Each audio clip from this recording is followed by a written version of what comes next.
Bafowethu lapha emakhaya impela njengoba sisho isihloko salendaba lena uBobo umfana wepiki umfowabo kaMhlongo kuyimanje esibhedlela ugadwe amaphoyisa kubucayi impela siyazi ukuthi akagadiwe amaphoyisa ukuthi ngangena umphakathi uzomshaya akagadiwe amaphoyisa mhlawumbe ukuthi ungenzakalani ugadwe amaphoyisa ngokuthi icala lise bantu bomthetho.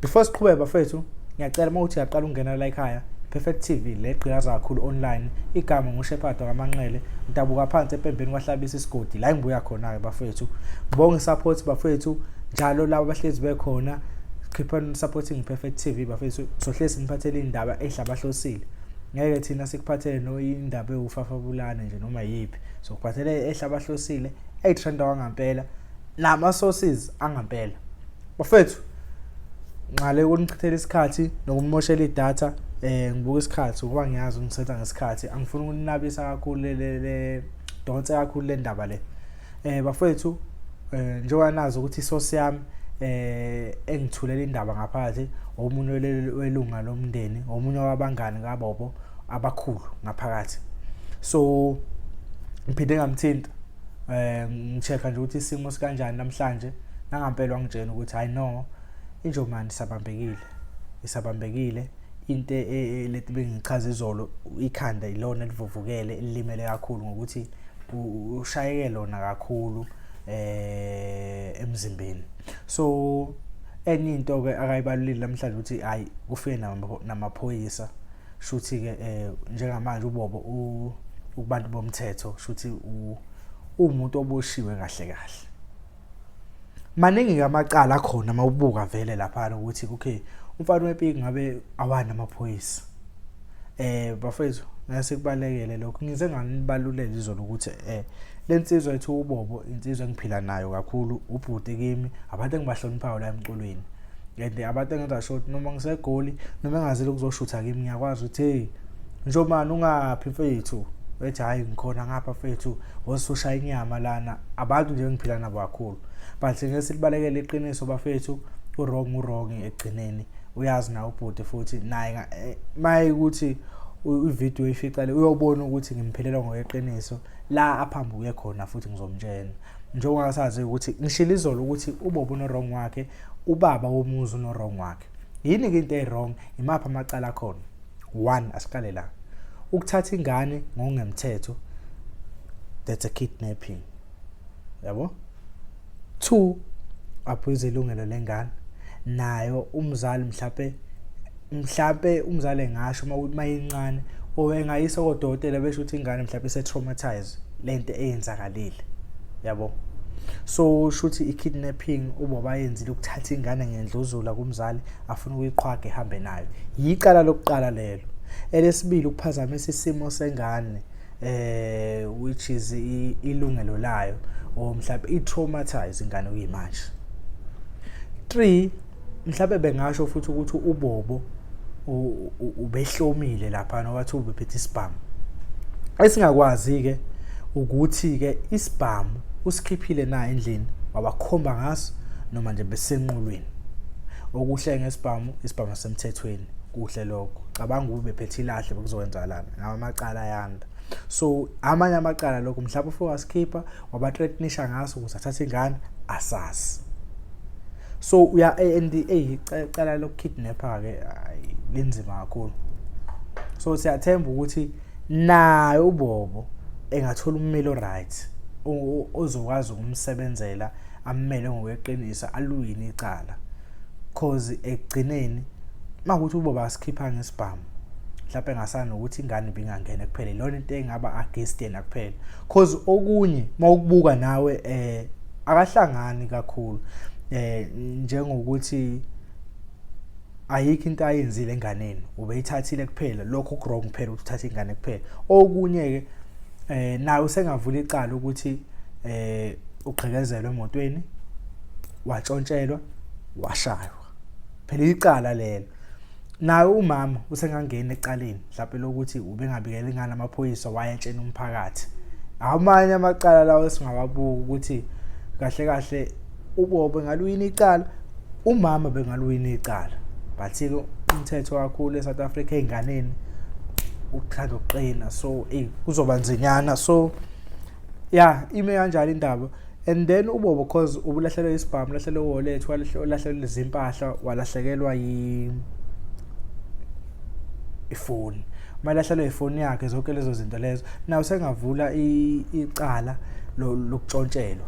2, balimaza iproperty, iproperty yakhe kodwa imoto yakhe angazi bayibiza ngani. And then kube khona ukumshaya again icala futhi lelo.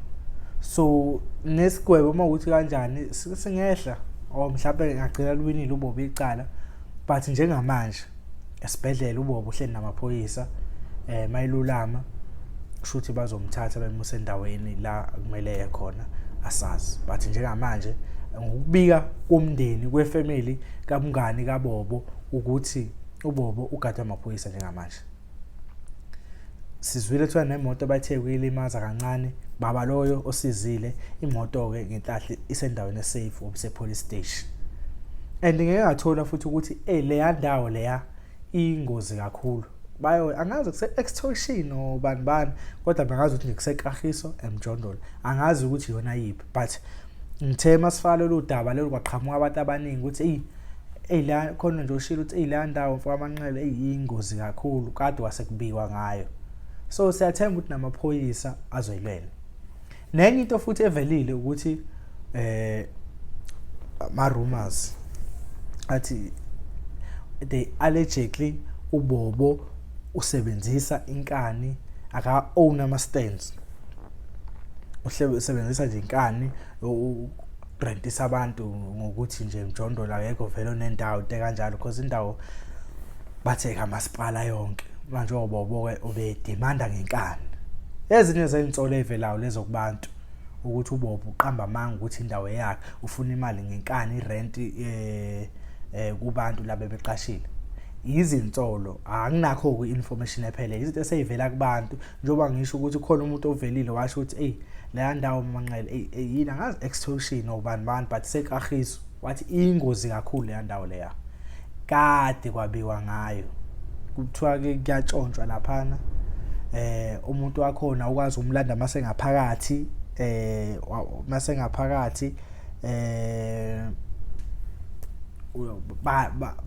balisana futhi bayasekana. And then enye indawo futhi eyinkinga evelile ukuthi ungamanga ukuthi engitholile futhi ngoni source futhi kuthiwa amanga ukuthi uBobo akaziwa lapha ya. Bebemazi kahle nje uBobo laphana ngokuthi le yandawo kuba nje yana kwawo bamjikelile basupporta kulo owendawo. But ngithandile masifala story bafethu sa engage sonke, ngiyababona abafethu bayasho ukuthi I know ubaba umuzi uyena wrong. Why bengamniki uBobo? Because uBobo le mali ayizamayo imali yefamily yakhe uBobo. Why yena bengakhokheli stand behlukana kodwa manje ushiya ingane nomuntu wesifazane enkingeni. 2, khona futhi okuvezile ukuthi uBobo ube wrong. Ayikho into bengayithatha endlini eyibambe mhlawumbe iTV noma ifridge noma yini noma kodwa akuthatha beside ingane. Siyabona ukuthi ke abantu banama side ahlukene, abanye bagxeka ubaba wengane, abanye bagxeka uBobo, but ekugcineni bafethu ekugcineni udlama lisebenza eSouth Africa. Kumele benze ngendlela eright, unjomani bengameli ingene ngale yandlela eyenze ngayo. Ubaba womuzi ngisamgxeka uwrong, uhlala nefamily yakhe laphana. Yena bengayicabanga into kanjalo, yazi ngcono ukuthi uyihlalela yedwa eyifesela uBobo because manje umama nengane abangene la. Ngiyabezwa abantu sebesho into ezimbi ukuthi ifamily kaBobo lo mama wathi ayingeke bafethu lokho asiqhuqhumezeli asithembe ukuthi ifamily kaBobo ayimseke nje alulame naye mhlawumbe bithola abantu abazokwazi kwama witness abazobatshela ukuthi kahle kahle eqale phi kwenzakalani ukuze icala labo libe strong nabo because obese egadwa amaphoyisa vele ubomelulama uzomfica esibhedlela ingalo izobe iqhaswe ngozankosi benzela ukuthi engabaleki. Manje obe isimo senzima kakhulu usamgadile amaphoyisa yonke into ayenzayo. Nawe mawufika ufike kuye police station eKragiet uhambise ipasi uthole imvumo ukuthi uhambe umbone. Bafethu asithembe ukuthi ayinjomani izolulama, kuzoba right yonke into kuyo. Perfect TV lena bafethu, ngiyanicela qhubekani ni like, ni subscribe, ni comment emavideo ethu. Njalo thina sohlezi kuphathele ezihlabahlosile ezishisayo. Siyagqilaza kakhulu. Igama nguShepherd kaManxele, dabuka phansi empembeni. Kanti ngemuva uphethe ukhamera wami omncane ogqilaza kakhulu. Ngeke ngimdalule ngegama, ngifuna ukumfaka la ukuze ngikhulume kakhulu, kodwa nje namhlanje wanibona le setup yonke ibekiwe. Enye indoda nje ibeke lezi zinto lezi. Ngithi bafethu, Perfect TV. Until next time bafethu.